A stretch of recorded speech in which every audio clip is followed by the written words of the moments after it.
Araneta at si Martin Romales. No joke. No joke. Nagdilin na ako, ma'am. Pag namatay ako, sabi ko, huwag ka tumigil na hanggang hindi mo mapatay sila.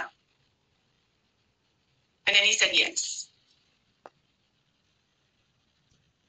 So, alam mo, ma'am, yan ang lagi kong sinasabi sa Makabayan lang nung mayor pa ako. Ang laban, wala dyan sa exam, ma'am. Wala dyan sa mga highway. Ang laban, ma'am, nandun sa loob ng palasyo. Yan ang problema. We appreciate yung expression ninyo ng disgust, ng pagkamuhi,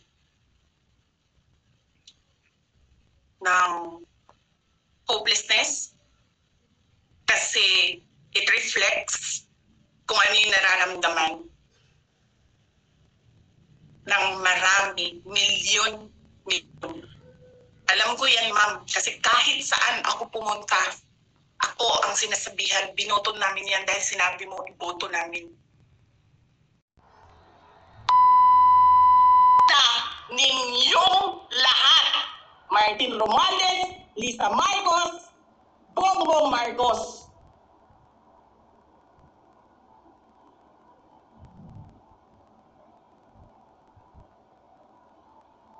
Ginigit-git nyo yung mga tao po dyan sa envelope na yan. Lisa Marcos, naalala mo, nagpadala ka sa akin ng video? Sinabihan mo ako saan kukunin ang pera.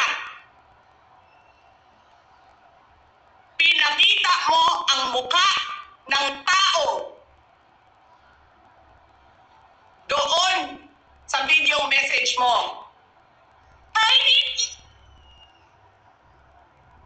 This is Red. She's been working with us for the longest time. We trust her.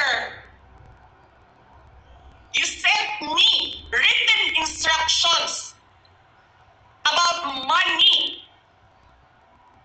Millions a month. Anong nakalagay doon sa envelope? DepEd. Anong ginawa ko? Binigay ko sa DepEd.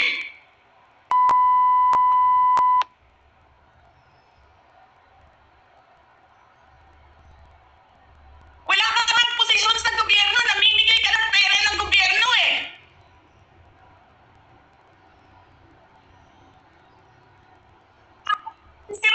No, yung tangal na kasama ko sa office of the Vice President. Sasabihin niyo sa mga tao, nakaw yan, confidential funds yan. Niwala nga kayo isang proof na confidential funds yan. Naniwala lang kayo sa isang babae na ang pangalan ay Gloria Mercado na nagsabi confidential funds yan, na hindi niyo nga nilabas na wala pang confidential funds, meron ng white envelope. Kasi 2022 pa lang,